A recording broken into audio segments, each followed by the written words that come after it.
The scream came first. It all started 3 weeks ago when I went for my regular checkup with Dr. Martinez. I'd been seeing him for my diabetes and high blood pressure for over 5 years, and we'd always had a great relationship built on trust and open communication. But something felt different that day. He seemed distant, almost frustrated with me before we'd even begun talking about my health. Before I share this shocking experience, please show your support with a like and subscribe. Comment your location below. My name is Patricia Foster. I'm 58 years old, and I live in a quiet suburban neighborhood in Ohio with my husband of 32 years. I worked as a librarian for most of my career before retiring early due to my health issues, and I've always prided myself on being responsible and organized, especially when it comes to managing my medical care. I keep detailed records of every medication I take, every appointment I attend, and every symptom I experience.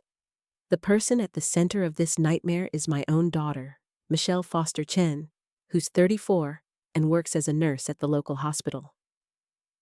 You'd think having a medical professional in the family would be a blessing, but Michelle has always had a tendency to think she knows what's best for everyone around her. She's the type of person who reads one article online and suddenly becomes an expert on whatever topic it covered.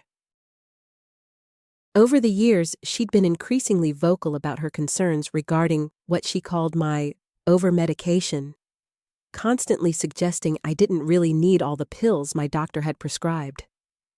My husband, Robert Foster, has been my rock through all of this. At 61, he's 3 years older than me and recently retired from his job as an electrician. Robert has always been the calm, steady presence in our family, the one who listens carefully before speaking and never jumps to conclusions. He's witnessed firsthand how diligent I am about taking my medications exactly as prescribed, often reminding me when it's time for my evening pills if I'm distracted by something else.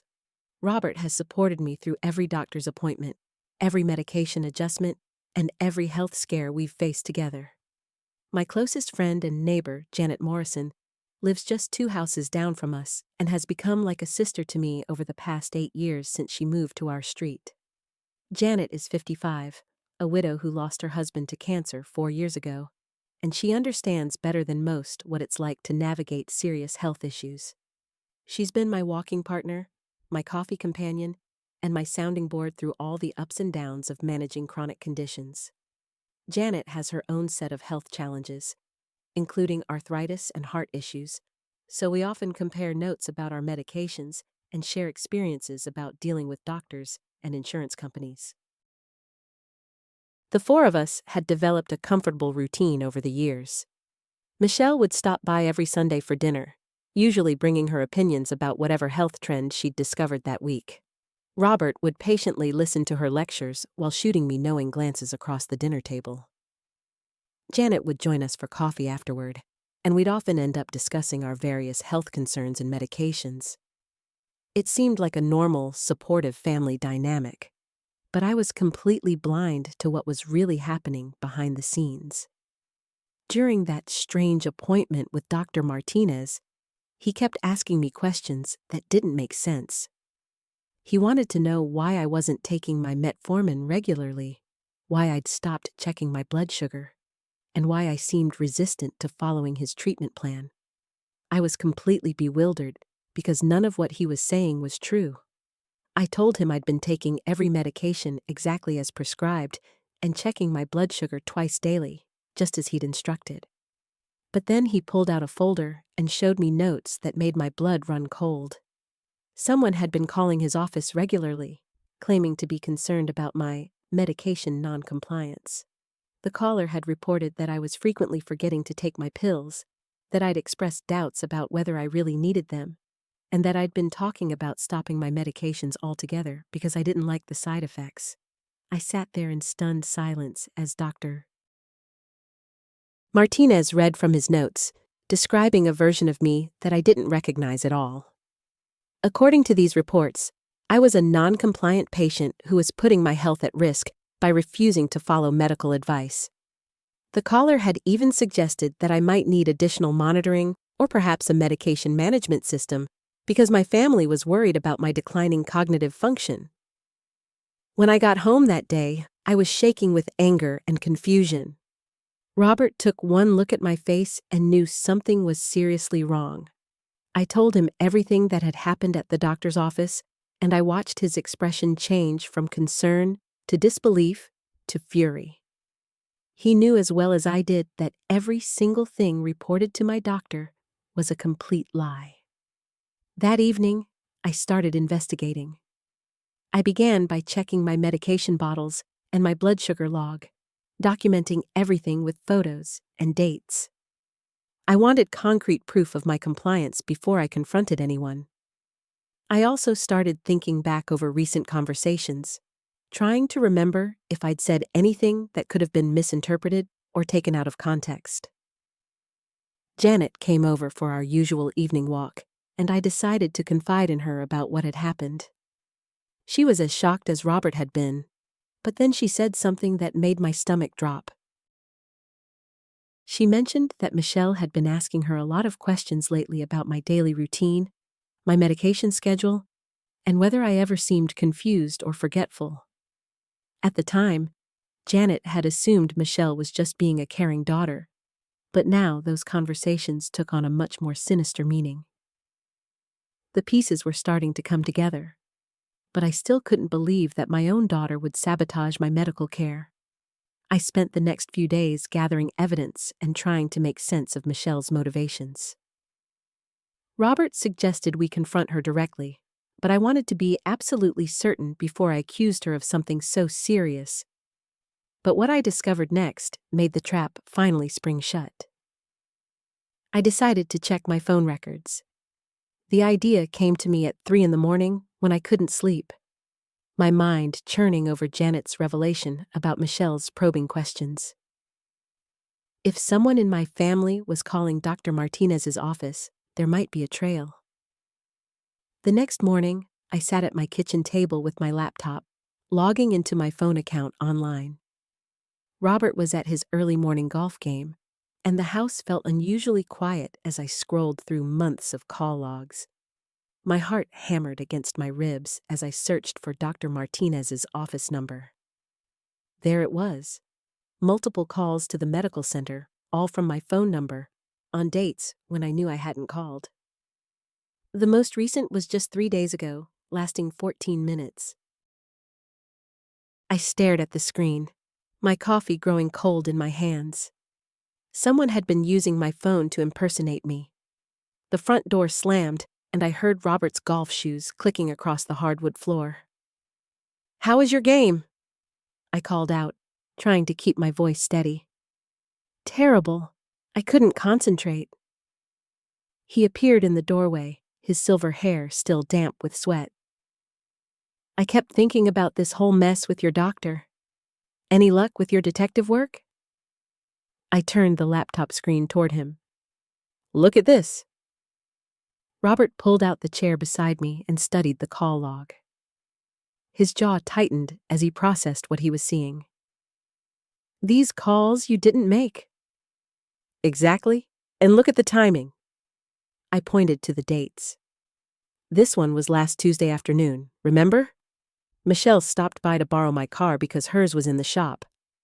I was in the garden with you for over an hour, and she was inside alone." Robert leaned back in his chair, running a hand through his hair. "I can't believe we're even having this conversation. This is Michelle we're talking about, our daughter." "I know." My voice cracked slightly. "But Robert, who else has regular access to my phone? Who else would know enough details about my medical history to sound convincing?" Before Robert could answer, the doorbell rang. Through the front window, I could see Michelle's red sedan in the driveway. My stomach lurched. "Perfect timing," Robert muttered, but he squeezed my shoulder as he stood up. "Let's just stay calm and see what happens." Michelle breezed through the front door with her usual energy, carrying a bag from the local bakery. "I brought those lemon scones you love, Mom. Thought we could have coffee together." She paused in the kitchen doorway, taking in our serious expressions. What's wrong? You both look like someone died. I studied my daughter's face, searching for any sign of guilt or deception. She looked genuinely concerned, her dark eyes wide with worry. For a moment, I wondered if I was losing my mind. This was Michelle, who had held my hand through Robert's heart surgery 2 years ago, who called me every Sunday without fail. "We need to talk, sweetheart," I said carefully, "about my doctor's appointment yesterday." Michelle set the bakery bag on the counter and pulled out a chair. "Of course. How did it go? Are your blood sugar levels still good?" "That's just it." I kept my voice level. "Dr. Martinez told me that someone has been calling his office, reporting that I'm not taking my medications properly." Michelle's eyebrows shot up. "What? That's crazy. You're the most responsible person I know when it comes to your health." She looked between Robert and me. "Who would do something like that?" I watched her face carefully as I spoke. "The calls were made from my phone number, on days when I know I didn't call the office." Something flickered across Michelle's expression so quickly I almost missed it. Her hands, which had been resting casually on the table, suddenly clenched into fists. "Mom, that's impossible. Unless—" She trailed off, her face paling slightly. "Unless what?" Robert's voice was sharp. Michelle stood up abruptly and began pacing to the window. "I've been worried about you lately. You seem more forgetful, and last week when I was here, I found your medication bottles scattered on the counter. I thought maybe you were having trouble keeping track." "My medications were not scattered," I said firmly. "I keep them in the same cabinet, in the same order, every single day." "But Mom, you might not remember—" "Don't!" The word came out harder than I intended. "Don't you dare suggest that I'm losing my memory to cover up what you've done." Michelle spun around, her face flushed. "What I've done? I'm trying to help you. Do you have any idea how scary it is to watch your mother getting older? To worry that she might be making mistakes with her health?" "So you called my doctor and lied?" Robert stood up, his voice rising. "You impersonated your mother and filed false reports about her medical compliance?" "I didn't lie." Michelle's composure finally cracked. "I was concerned. I thought maybe if Dr. Martinez knew to watch for signs, he could help before something terrible happened." The kitchen fell silent except for the tick of the wall clock. I felt like I was seeing my daughter clearly for the first time in months. The concerned questions, the unexpected visits, the way she'd hover around my medication cabinet. "Michelle," I said quietly, "I need you to call Dr. Martinez's office right now and tell them the truth." "Mom, please, I was just trying to protect you." "By destroying my relationship with my doctor? By making him think I'm an unreliable patient?" I stood up, my legs shaky, but my voice growing stronger. "Do you have any idea what you've done to my medical care?"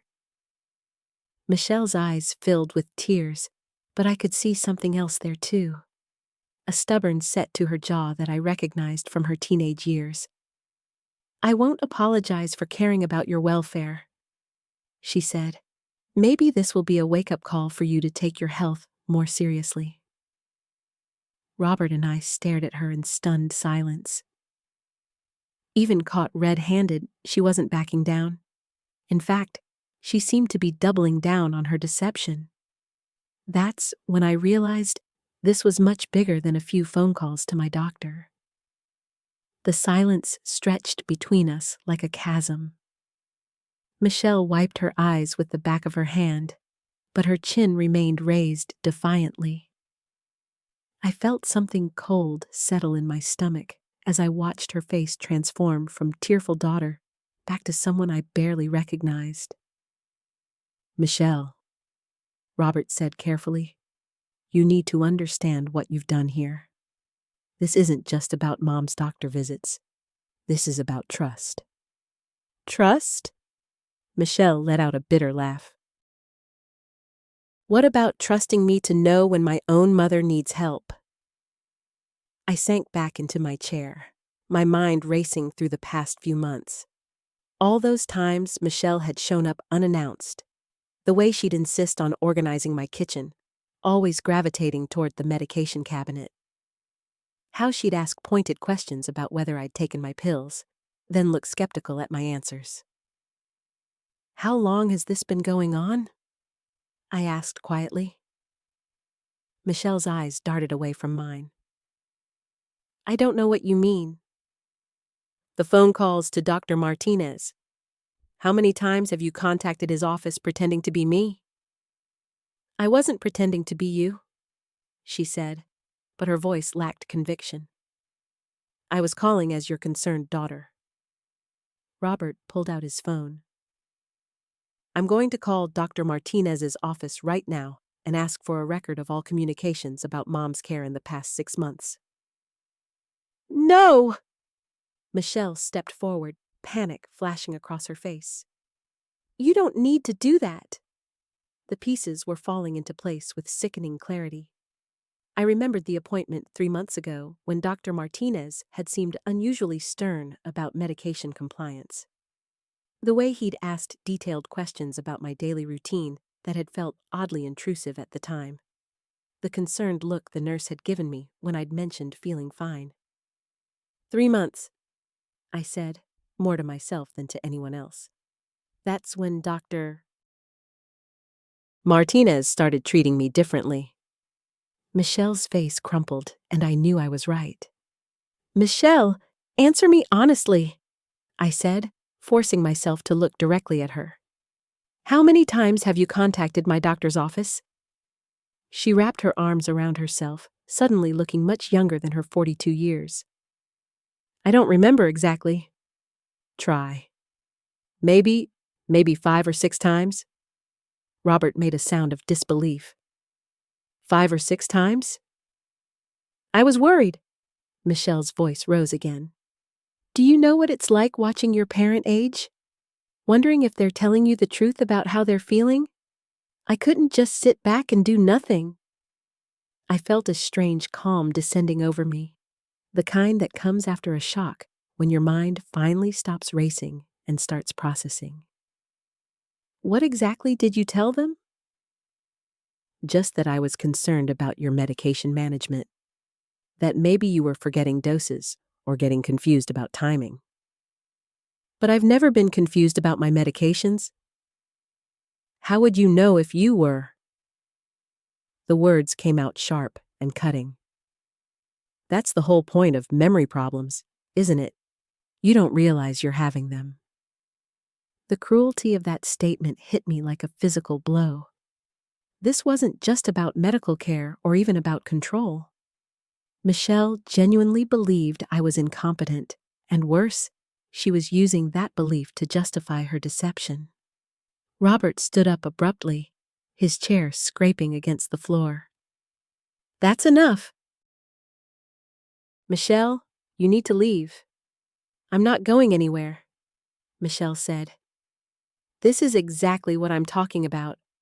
Mom needs someone looking out for her, and clearly it can't be you since you live 3 states away. I don't need someone looking out for me, I said, my voice stronger now. I need someone to trust me to manage my own life. Even if you're making mistakes? I'm not making mistakes with my medication, Michelle. But even if I were, lying to my doctor isn't the solution. It's made everything worse. Michelle looked between Robert and me, and I could see her realizing that we weren't going to simply accept her justification and move on. The stubborn set of her jaw hardened. Fine, she said. Maybe I should have talked to you first, but I'm not going to apologize for caring about your health more than you apparently do. More than I do?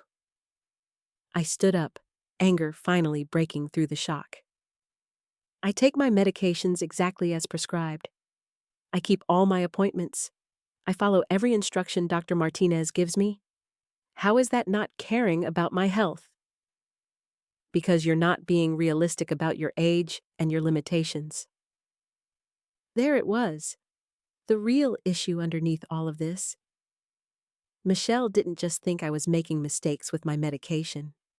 She thought I was too old, too diminished, too unreliable to be trusted with my own care. What other decisions of mine have you been monitoring? I asked. Michelle's eyes flickered, and I knew there was more. Michelle, Robert's voice was dangerously quiet. What else? She pressed her lips together in a thin line, and I realized with growing dread that the medication calls were just the beginning. What else, Michelle? I repeated, my voice steady despite the churning in my stomach. She looked toward the window, then back at us. I may have mentioned to Dr. Martinez that you've been having some confusion about dates, appointments, that sort of thing. But I haven't been confused about anything, I said, feeling the ground shift beneath me again. You called me last Tuesday, asking if we were still on for lunch, when we'd already had lunch the day before. I stared at her, trying to remember. I called to confirm our lunch plans for this week. We always have lunch on Wednesdays. It was Tuesday when you called, Mom. You seemed confused about what day it was. Robert stepped closer to me. Mom, what day did you think it was when you called Michelle? I thought back, reconstructing the conversation. I called Michelle on Tuesday to confirm our Wednesday lunch, just like I always do. I looked directly at Michelle. What did you think I was asking? Michelle's confidence wavered slightly. You said something about hoping we were still on for today. Today, meaning Wednesday. Tomorrow. I was calling Tuesday about Wednesday lunch. The silence stretched between us as Michelle processed this. Robert shook his head slowly. So you called to confirm lunch for the next day, which is perfectly normal, and Michelle interpreted that as confusion about what day it was, Robert said. I thought she meant that day, Michelle said, but her voice was less certain now. Did you ask me to clarify? I asked. No, it seemed obvious. Emma, who had been quietly listening, finally spoke up. Michelle, how many other conversations have you reinterpreted this way? I'm not reinterpreting anything. I'm paying attention to warning signs that everyone else is ignoring. Or you're looking for problems that aren't there, Emma said gently but firmly. I see your mom twice a week. We have long conversations about books, current events, her garden. She's sharp as ever. You're not family, Michelle said. You don't see the day-to-day things. Neither do you, Robert pointed out. You see Mom maybe twice a week, same as Emma. Michelle's face flushed. I talk to her on the phone every day. And in those daily conversations, have I ever seemed confused or disoriented? I asked. She hesitated. Not exactly confused, but sometimes you repeat yourself. Everyone repeats themselves sometimes, Emma said. That's not a sign of cognitive decline? And sometimes you forget little things I've told you. What kind of little things? Robert asked. Michelle shifted uncomfortably. Like, I'll mention that David got a promotion, and then a few days later, you'll ask how his job is going. I felt a flash of irritation. Michelle, David has been at the same company for 8 years. He's gotten 3 promotions in that time. When you say he got a promotion, I assume you mean he's happy at work. So when I ask how his job is going, I'm asking about his general satisfaction, not whether he still has the job. See? You're getting defensive. I'm getting frustrated, I said, my voice rising. You're taking normal conversation and twisting it into evidence of mental decline. Robert sat back down, leaning forward with his elbows on his knees. Michelle, I need you to really think about this. Are you looking for problems because you're genuinely worried, or because you think Mom should be having problems at her age? That's not fair. It's a fair question, Emma said quietly. I work with people of all ages. Your mother is 73, not 93. She's in good health, she's active, she's engaged. There's no reason to expect cognitive decline. But it can happen at any age. Yes, it can, I said. And if it does happen to me, I hope you'll talk to me about your concerns instead of going behind my back to my doctor. Michelle stood up abruptly. I can't believe you're all ganging up on me when I'm trying to help. We're not ganging up on you, Robert said. We're trying to understand why you felt you couldn't come to Mom directly. Because she would have reacted exactly like this, getting angry and defensive. I'm not angry because you were concerned, I said, standing to face her. I'm angry because you lied to my doctor and made me look incompetent. There's a difference. Michelle's eyes filled with tears, and for a moment I saw not the controlling woman who had undermined me, but my daughter who was genuinely frightened. I just don't want to lose you, she whispered. The anger drained out of me, replaced by a deep sadness. Oh, honey, you're not going to lose me by trusting me to take care of myself, but you might lose me by trying to control me. I'm not trying to control you. Then what would you call telling my doctor I'm incompetent without talking to me first? She wiped her eyes with the back of her hand. I call it being proactive. Emma cleared her throat gently. Michelle, can I ask you something? Has something happened recently that's made you more worried about your mom? Michelle looked at Emma, then at the floor. My friend Karen's mother just got diagnosed with dementia. She's only 2 years older than Mom. The missing piece clicked into place. Robert and I exchanged glances. And Karen's mother was having medication issues? I asked.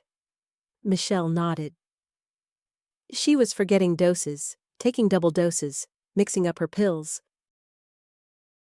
Karen said the signs were so obvious in retrospect, but they all missed them because her mom seemed fine otherwise.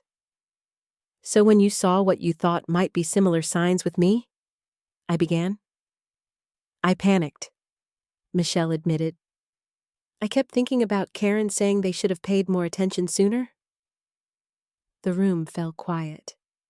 I could see the fear in Michelle's eyes now, the real terror that had been driving her actions. But understanding her motivation didn't excuse what she had done. I get it, I said finally. But Michelle, you can't let your fear about what might happen make decisions about my life without involving me. But what if you can't see the signs yourself? Then we'll deal with that when and if it happens, together, with honesty. Robert leaned back in his chair. Michelle, the way you handled this actually made things worse. Now, Dr. Martinez has false information in Mom's medical records. Michelle looked stricken. What do you mean? I mean, there are now notes in my file suggesting I'm non-compliant with medications and possibly experiencing cognitive issues, I explained. That could affect how future doctors treat me, what medications they're willing to prescribe, even whether they take my concerns seriously. I didn't think about that. That's exactly the problem, Emma said. You acted out of fear without thinking through the consequences. Michelle sank back into her chair, looking defeated. So, what do I do now? You come with me to my next appointment with Dr. Martinez, I said, and you tell her exactly what you told her before and why it was wrong. She's going to think I'm crazy. She's going to think you're a daughter who made a mistake because you were scared, Robert said. There's a difference. Michelle looked around the room at all of us. And then what? You'll all forgive me and we'll pretend this never happened? We'll work on rebuilding trust, I said. But Michelle, this can't happen again. You can't make decisions about my life or my medical care without talking to me first. Even if I think you're making a mistake? Even then, you talk to me. You express your concerns. You ask questions, but you don't go behind my back. Michelle nodded slowly, but I could see the reluctance in her face. She was agreeing, but she wasn't convinced. Emma must have seen it too, because she leaned forward. Michelle, what are you still worried about? Michelle looked at her, then at me. What if she really is having problems and just can't see them? What if I'm supposed to protect her, and I don't? Then you'll have been a good daughter who respected her mother's autonomy, Emma said. But if you keep trying to control her life based on problems that don't exist, you'll definitely damage your relationship. I just need to know that someone else is watching too, Michelle said, looking at Robert. I am watching, he said. Emma is watching. We're all paying attention, but we're doing it with respect, not suspicion. Michelle was quiet for a long moment, and I could see her wrestling with something. Finally, she looked up at me with an expression I couldn't quite read. Mom, there's something else I need to tell you. My stomach dropped at Michelle's words. The way she said it, the look on her face. Whatever she was about to tell me was going to make this situation even more complicated. What else? I asked, though part of me didn't want to know. Michelle glanced at Robert, then at Emma, before looking back at me. I didn't just talk to Dr. Martinez about the medication thing. I also called your insurance company last week. You what? The words came out sharper than I intended. I was worried about the costs of your medications, and I thought maybe if I explained that you weren't taking them properly, they might have some kind of program or case manager who could help. Robert closed his eyes and rubbed his temples. Michelle, please tell me you didn't give them medical information about Mom. I just told them she was having trouble with compliance and that the family was concerned about her managing her medications independently. I felt like the air had been sucked out of the room. Michelle, do you understand what you've done? Insurance companies keep records. They share information. This could affect my coverage, my premiums, everything.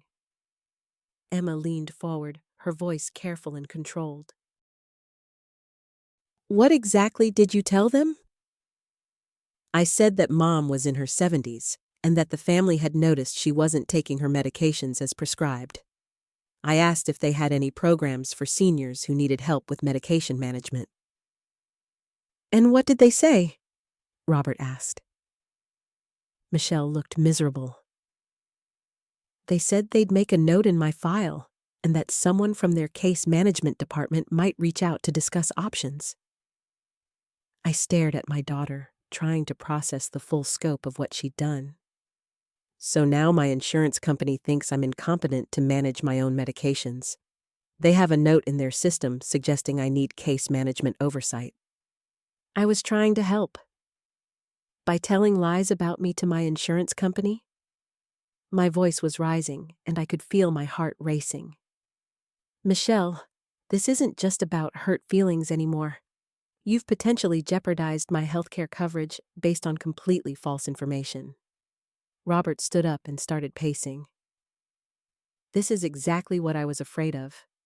Michelle, you can't just call people and make claims about Mom's mental state or medical compliance without her knowledge or consent. But what if she really did need help? What if I was right to be concerned? Then you talk to her first, Emma said firmly. You don't go around her to doctors and insurance companies making reports about her competency. Michelle's face crumpled. I didn't think of it as making reports. I thought I was just asking for help. Help for who? I asked. Because from where I'm sitting, it looks like you were trying to build a case that I can't take care of myself. That's not what I was doing. Then what were you doing? Robert stopped pacing and looked directly at his sister. Because it sure looks like you were systematically contacting Mom's healthcare providers to document problems that don't exist. Michelle was quiet for a long moment, and I could see tears forming in her eyes. "I was scared," she said finally. "Dad died so suddenly, and I keep thinking about what would happen if something happened to Mom, and I wasn't paying attention." "So you decided to pay attention by going behind my back?" "I didn't know how else to do it. Every time I try to talk to you about health stuff, you change the subject or tell me not to worry." I thought about that and realized she wasn't entirely wrong. Maybe I do deflect sometimes, but that doesn't give you the right to contact my doctors and insurance company without my permission. Emma shifted in her chair. "Michelle, can you see how this looks from your mom's perspective?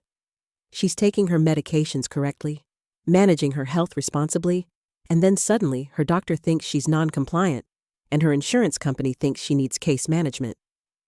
All because of information you provided that wasn't true."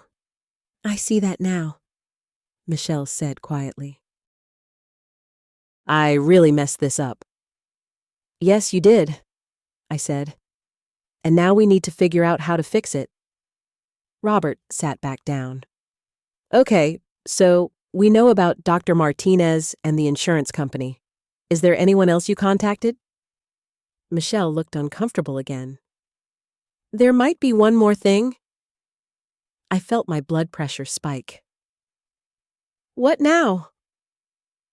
"I may have mentioned my concerns to the pharmacy when I picked up your prescriptions last month."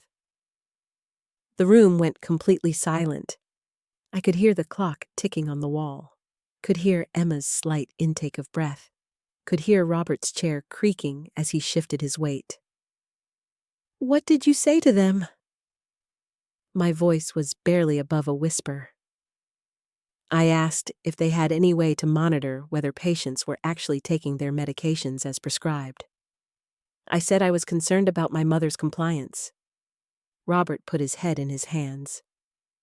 "Michelle, do you realize you've now told Mom's doctor, her insurance company, and her pharmacy that she's not taking her medications properly?" I was just asking questions. "No," Emma said, her voice harder than I'd heard it all afternoon. "You were creating a paper trail suggesting your mother is incompetent to manage her own health care." Michelle looked around the room at all of us, and I could see the reality of what she'd done finally sinking in. "Oh God, what have I done?" I felt like I was watching my daughter crumble in front of me, and despite my anger, my maternal instincts kicked in. "Michelle, take a deep breath. We can figure this out." "Can we, though?" She looked up at me with red-rimmed eyes. "I've basically told everyone in your medical network that you're not taking care of yourself. What if they put some kind of flag on your file? What if they think you need a guardian or something?" Robert leaned forward. "Let's not catastrophize. But we do need to understand the full scope of this.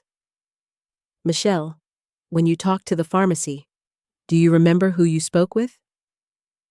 It was the pharmacist, the older man with glasses who's usually there in the afternoons. "And what exactly did you ask him?" Emma's voice was gentler now, but still firm. Michelle wiped her nose with a tissue. "I asked if they had any way to track whether patients were actually taking their medications. I said I was worried about my mother's compliance and wanted to know if there were any red flags I should watch for." I closed my eyes, trying to process this. "And what did he say?" "He said they could see when prescriptions were filled, but not when they were actually taken. He asked if I had specific concerns about your medication management, and I said yes, that I'd noticed some inconsistencies." "What kind of inconsistencies?" Robert asked. I told him sometimes your pill organizer looked like it had the wrong number of pills, or that you seemed confused about timing. Michelle's voice got smaller with each word. "None of that was really true. I don't know what I was thinking."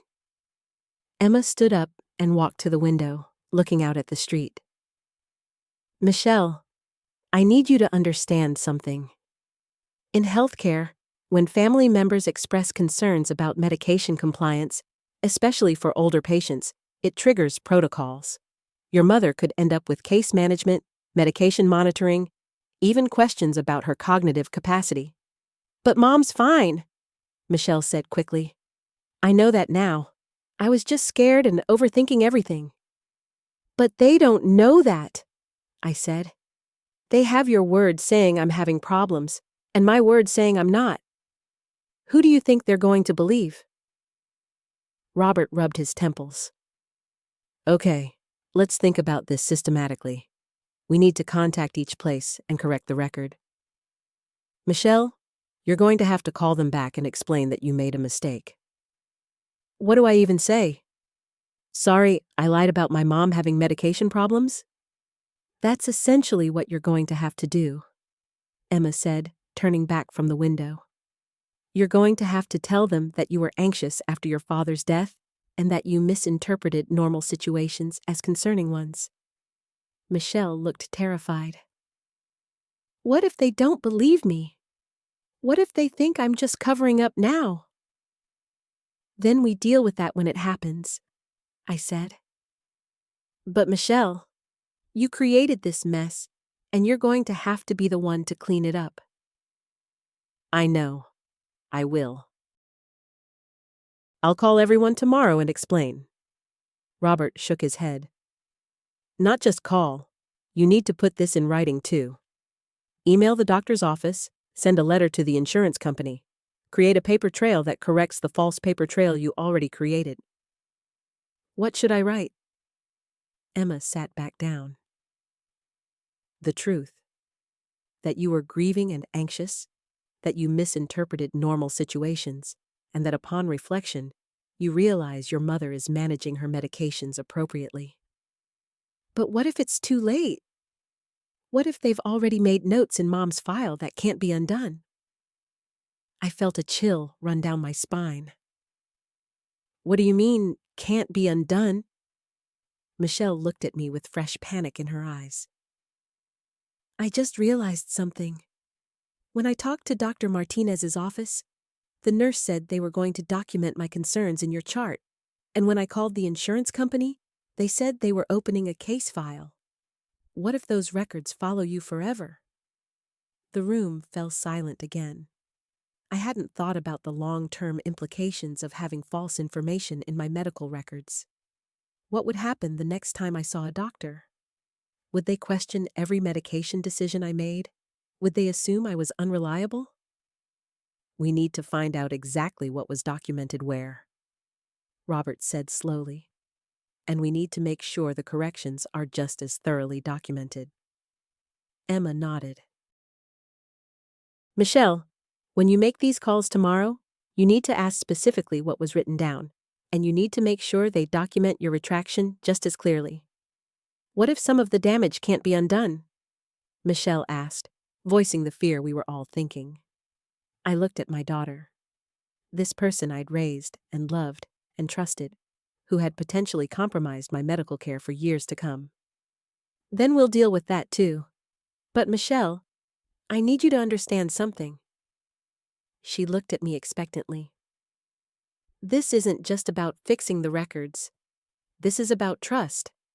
You went behind my back and gave false information about me to multiple people in positions of authority over my health care. Even after we fix this mess, it's going to take time for me to trust you again. Tears started flowing down Michelle's cheeks again. I know. I'm so sorry, Mom. I never meant for any of this to happen. But it did happen, Emma said quietly. And now your mother has to live with the consequences of your decisions. Robert looked at his watch. It's getting late, but I think we need to make a plan before we leave here tonight. Michelle, you're going to start making calls first thing tomorrow morning. But what if they want to talk to your mother directly? I hadn't considered that possibility. Would they do that?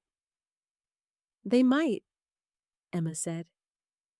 Especially if they're confused about getting conflicting information from you and Michelle. Then I'll talk to them, I said. I'll tell them exactly what's been happening. Michelle looked up sharply. You mean you'll tell them that I lied? I'll tell them the truth, Michelle. That you were concerned about my health management without basis, and that you contacted them with inaccurate information. That's going to make me look terrible. Robert's voice was sharp.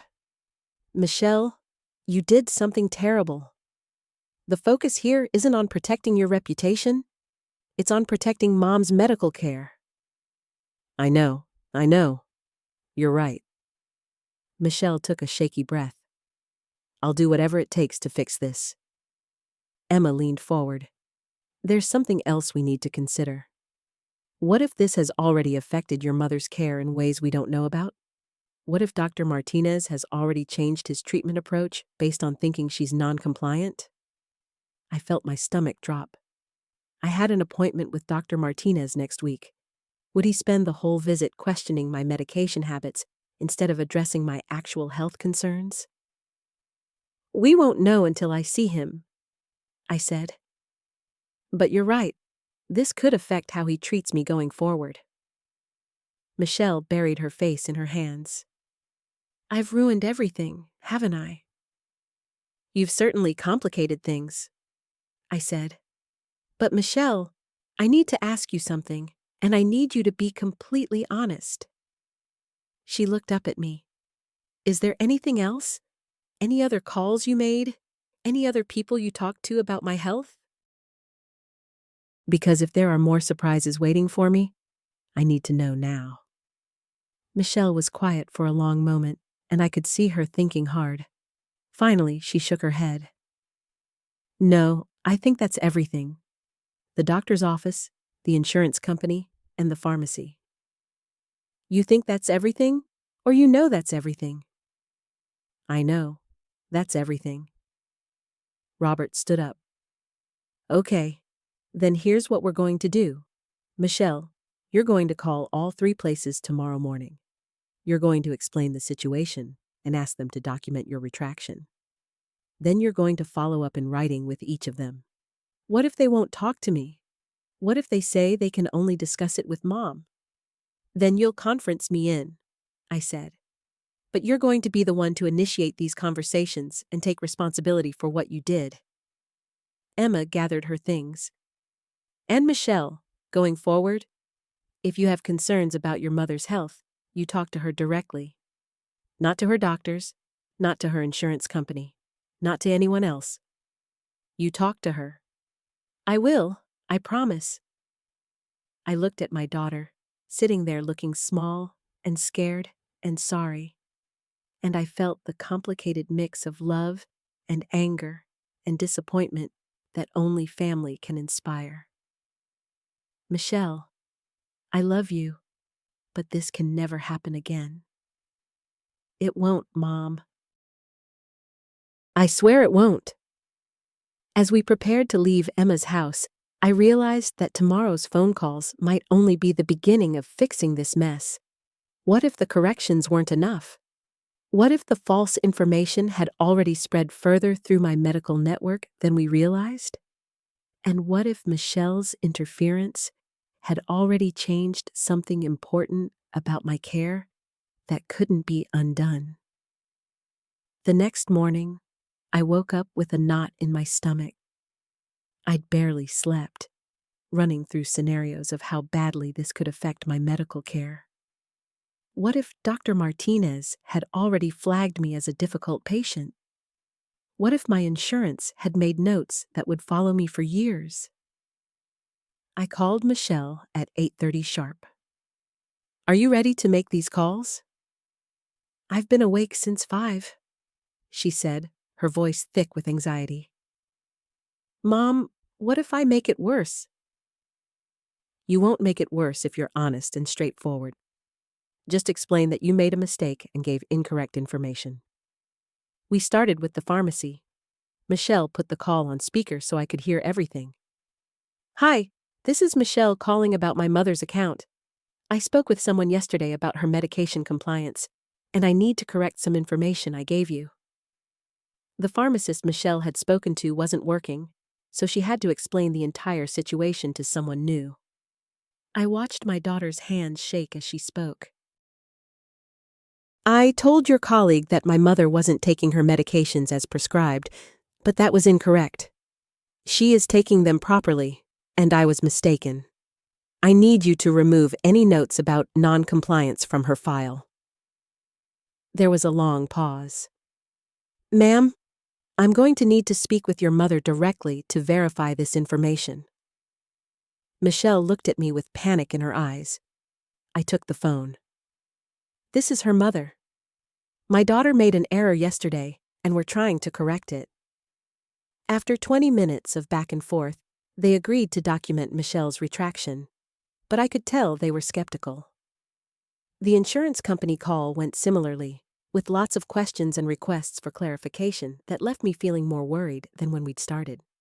By the time we finished the calls, it was nearly noon, and I felt emotionally drained. Michelle looked like she might cry. Mom, they didn't believe us. I could hear it in their voices. Some of them didn't, I agreed. But we did what we could. That afternoon, Emma called. How did the calls go?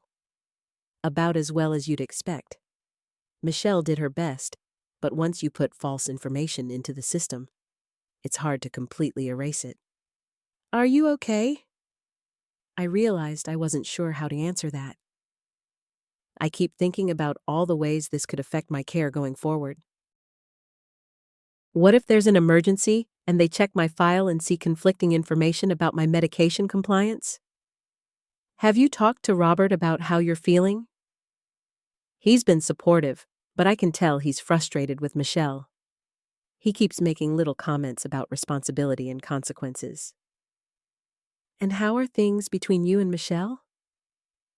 I looked out my kitchen window, thinking about my daughter's tear-streaked face that morning.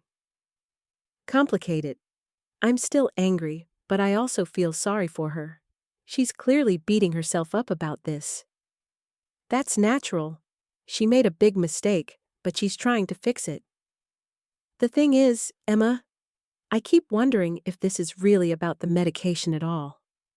Michelle has been hovering over me ever since my diagnosis, asking about every doctor's appointment, every test result. Maybe this was just her anxiety finally boiling over. What do you mean? I think she's more scared about my health than she's letting on. And instead of talking to me about her fears, she took action behind my back. Emma was quiet for a moment. That makes sense. But it doesn't excuse what she did. No, it doesn't. But it helps me understand it. Later that evening, Michelle came over with a folder full of printed emails. I sent written follow-ups to everyone we called today, she said, handing me the folder. I documented everything we discussed and asked them to confirm receipt. I flipped through the emails. They were thorough and professional, clearly outlining the error and requesting corrections. This is good work, Michelle. I also wrote something else. She pulled out a handwritten letter. It's for you, an apology, but also an explanation. I took the letter, but didn't open it immediately. Before I read this, I want to ask you something. Are you scared about my health? Michelle's composure cracked. Terrified. I'm absolutely terrified, Mom. Why didn't you just tell me that? Because you're the one who's sick. I didn't want to burden you with my fears when you're dealing with so much already. I set the letter aside and pulled my daughter into a hug. Michelle, your fears aren't a burden. They're part of this whole experience. We should be talking about them together. She started crying then, really crying, in a way I hadn't seen since she was a child. I don't know how to handle being scared for you. I've never had to worry about losing you before. You're not losing me. My condition is manageable. But what if it gets worse? What if the medications stop working? I called your doctor because I thought if he knew how worried I was, he'd monitor you more closely. I held her while she cried, understanding finally hitting me. This wasn't just about control or interference. This was about a daughter who didn't know how to cope with her mother's vulnerability. We need to figure out a better way for you to handle these feelings, I said. Because what you did this week can't happen again, no matter how scared you get. I know I messed up everything. You messed up this situation, but Michelle, you didn't mess up everything. We can work through this. When Robert got home an hour later, he found us still talking at the kitchen table, Michelle's letter open between us. "How are my girls doing?" he asked, and I could hear the careful concern in his voice. "Better," I said. "We're figuring some things out." But even as I said it, I realized we still had the biggest hurdle ahead of us. My appointment with Dr. Martinez in 3 days. What if the damage to my relationship with my doctor couldn't be undone as easily as a few phone calls and written apologies? The morning of my appointment with Dr. Martinez, I woke up with knots in my stomach. Robert had already left for work, but he'd left a note on my nightstand. "You've got this. Call me after." I sat at the kitchen table, staring at my pill organizer and trying to rehearse what I'd say.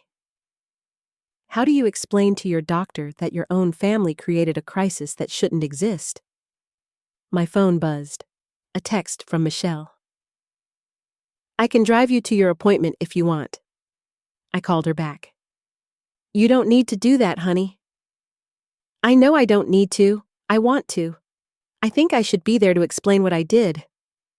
"Michelle, that's not necessary." "Mom, please. I need to make this right. I'm the one who created this mess with Dr. Martinez. Let me help fix it." I could hear the determination in her voice, but also something else. The same fear that had driven her to call my doctor in the first place. "Okay," I said. "But I do the talking. This is my appointment, my relationship with my doctor." "Of course. I'll just be there for support." An hour later, Michelle picked me up. She was unusually quiet during the drive, gripping the steering wheel tighter than necessary. "You're nervous," I observed. "I've never had to face someone I lied to before. Not like this." "You didn't exactly lie. You were genuinely worried about me. But I went behind your back. I made Dr. Martinez think you were being irresponsible with your health when you weren't." We sat in the medical building parking lot for a few minutes before going in. Michelle turned to me with that same serious expression she'd had as a child when she was trying to be brave. "What if he doesn't believe us? What if he thinks we're making this up now?" "Then we'll deal with that too," I said. "But Michelle, I need you to understand something. After today, you can't interfere in my medical care again, even if you're scared, even if you think you know better. We have to find other ways for you to handle your worry." "I understand. I really do." In the waiting room, I watched Michelle fidget with her purse strap. When they called my name, she looked at me questioningly. "Come on," I said. Dr. Martinez looked surprised to see Michelle with me. "Good morning, Margaret. I wasn't expecting anyone to join us today." "Dr. Martinez, we need to clear up some confusion about my medication compliance." His expression became guarded. "I see." Michelle spoke up before I could continue. "Dr. Martinez, I'm the one who called you last week. I told you my mother wasn't taking her medications properly." He looked between us, clearly trying to piece together what was happening. "The thing is," I continued, "I have been taking my medications exactly as prescribed. Michelle was worried about me, but she was mistaken about my compliance." Dr. Martinez sat down slowly. "I'm confused. Michelle, when we spoke, you seemed very certain about what you'd observed." Michelle's face flushed.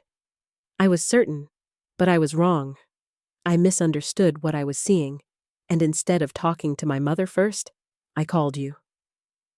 "Can you explain what you thought you saw?" I thought she was skipping doses and not following your instructions. But she was actually managing her medications perfectly. I panicked because I was scared about her condition. Dr. Martinez looked at me. Margaret, is this accurate? Yes. I've been taking everything as prescribed. I brought my pill organizer and my medication log if you'd like to see them. I pulled out my careful records, the same ones I'd been keeping since my diagnosis. Dr. Martinez reviewed them, his expression softening.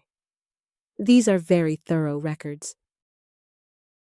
This level of organization suggests excellent compliance. That's what I've been trying to maintain, I said. He turned to Michelle. I appreciate you coming in to clarify this. It takes courage to admit a mistake. Michelle nodded, looking miserable. I'm sorry for wasting your time and causing confusion about my mother's care. Michelle, Dr. Martinez said gently. It's clear you care deeply about your mother's health. That's not a bad thing. But in the future, these concerns should be discussed with her first. I understand that now. Dr. Martinez looked at both of us. I think we need to establish some clear communication guidelines going forward. Margaret, how would you like to handle family involvement in your care? The question hung in the air. This was the moment I'd been dreading and anticipating. How do you rebuild trust that's been damaged by the people closest to you? I took a deep breath, feeling the weight of both their gazes on me. The question wasn't just about medical appointments or family involvement. It was about whether I could trust my own children again, and whether they could learn to trust me to manage my own life. I want my family involved in my care, I said slowly, but I need them to talk to me first before making assumptions or calling my doctors. Michelle nodded eagerly. Of course, Mom, I promise. I'm not finished, I continued, surprised by the firmness in my own voice. I also need you to understand that I'm still capable of managing my health. I've been doing it successfully, and I need that to be acknowledged. Dr. Martinez leaned forward. That's very reasonable. Michelle, do you feel comfortable with those boundaries? Yes, Michelle said quickly. More than comfortable. I realize now that I was treating Mom like she couldn't handle things when she's been handling them better than I handle my own stuff. Despite everything, I felt a small smile tug at my lips. You do forget to pick up your prescriptions pretty regularly. See? You're still taking care of me more than I'm taking care of you. Dr. Martinez made a note in my file. I'm going to document this conversation and our clarification about your medication compliance. Margaret, your records show excellent adherence, and I apologize for any confusion this situation may have caused in your treatment. Thank you, I said. I was worried you'd think I was lying about taking my medications. Your documentation speaks for itself. These are some of the most thorough patient records I've seen. Michelle looked at the papers in his hands. Mom, can I see those? I hesitated, then handed her my medication log. I watched her face as she flipped through pages of my careful handwriting, noting times, doses, side effects, questions for the doctor. You've been doing all this? She asked quietly. Every day since my diagnosis. I had no idea. When I saw you looking confused about your pills that day, I thought... She trailed off. What day was that? Dr. Martinez asked. Michelle looked uncomfortable. It was a Sunday morning. I came over and Mom was standing in the kitchen with her pill organizer, looking at it like she didn't know what to do with it. I thought back, trying to remember. Was that the Sunday after you'd reorganized my kitchen? Yes, I think so. The pieces clicked together. Michelle, you'd moved my pill organizer to a different cabinet. I was looking for it in its usual spot and couldn't find it. When I finally found it, I was checking to make sure I hadn't missed my morning dose because my routine had been disrupted. Michelle's face went pale. Oh my God, you were being extra careful, not confused? Exactly. Dr. Martinez looked between us. So the behavior that concerned you was actually Margaret being diligent about her medication schedule? Yes, Michelle whispered. I completely misread the situation. I reached over and touched her hand. Honey, you were scared. I understand that, but this is why we need to communicate. I feel terrible, Michelle said. I was so sure I was protecting you, and instead, I was undermining you. The important thing is that we're clearing it up now, Dr. Martinez said. Margaret, how are you feeling about your treatment plan moving forward? Good, I said, and realized I meant it. I'd like to continue with the same medications and monitoring schedule, and I'd like Michelle to feel free to ask me questions about my health directly. I will, Michelle promised. No more phone calls behind your back. Dr. Martinez closed my file. I think this has been a very productive conversation. Margaret, I'll see you for your regular follow-up in 6 weeks. Michelle, thank you for coming in to clarify things. As we left the office, Michelle walked quietly beside me. I could practically feel the guilt radiating from her. Mom, she said as we reached the parking lot. I need to tell you something else. My stomach dropped. What? I didn't just call Dr. Martinez. I also talked to David about my concerns. I stopped walking. What did you tell your brother? The same thing I told the doctor. That I thought you weren't taking your medications properly. She took a shaky breath. He's been worried sick about you, and it's my fault. The relief I'd felt after clearing things up with Dr. Martinez evaporated.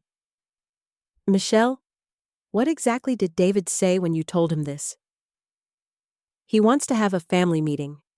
He thinks we need to discuss your living situation. My heart started pounding. My living situation? Michelle, I live independently. I take care of myself. I manage my health. I pay my bills on time. I know that now, she said quickly. But when I called him, I was panicked. I told him I thought you were getting confused about your medications, maybe forgetting to take them or taking too many. I said I was worried about your memory. I felt like the ground was shifting under my feet. And what did David say? Michelle's voice got smaller. He said he'd noticed you seemed tired the last time he visited, and that maybe it was time to start looking into assisted living options. Assisted living? The words came out sharper than I intended. Michelle, I'm 73, not 93, and there's nothing wrong with my memory or my ability to care for myself. I know that now, she said, tears starting to form in her eyes. Mom, I'm so sorry. I was scared and I overreacted, and now I've gotten David all worked up for nothing. I took a deep breath, trying to process this. When is this family meeting supposed to happen? He wanted to do it this weekend. He was going to drive down from Portland. That's a 4-hour drive each way, I said. He was going to make that trip because he thinks I'm losing my mind? Michelle nodded miserably. He loves you, Mom. We both do. But I've made such a mess of this. I looked at my daughter, seeing the genuine remorse on her face. Part of me was angry, but a bigger part of me recognized that her actions, however misguided, came from a place of love and fear. Okay, I said finally. Here's what we're going to do. You're going to call David right now and tell him exactly what we just learned in Dr. Martinez's office. Right now? Right now, before he spends his whole week worrying about me unnecessarily. Michelle pulled out her phone with shaking hands. What if he doesn't believe me? What if he thinks I'm just covering for you now? Then you'll put me on the phone and I'll talk to him myself, I said. Michelle, the truth is the truth. We figured out what really happened, and now we need to share that with David. She dialed his number, and I could hear it ringing through the speaker. David answered on the second ring. Michelle, how did the doctor visit go? David, I need to tell you something important, Michelle began, her voice still shaky. I was completely wrong about Mom and her medications. There was a pause. What do you mean, wrong? I mean, there was never a problem with her taking her medication. I misunderstood what I saw, and I got you worried for nothing. Michelle, slow down. Tell me exactly what happened. I watched as Michelle took a steadying breath. Remember when I reorganized Mom's kitchen last month? I moved her pill organizer to a different cabinet. When I came over that Sunday and saw her looking at it, she wasn't confused about her medication. She was being extra careful to make sure she hadn't missed a dose because I'd disrupted her routine. So she was being responsible, not forgetful? Exactly. Dr. Martinez confirmed that she's been taking her medications correctly all along. Her blood work is good, her blood pressure is stable. There's no indication of any cognitive issues or medication compliance problems. I could hear David exhale through the phone. So, the family meeting we planned isn't necessary, Michelle said firmly. At least not for the reasons we thought. David, I'm so sorry I got you worried.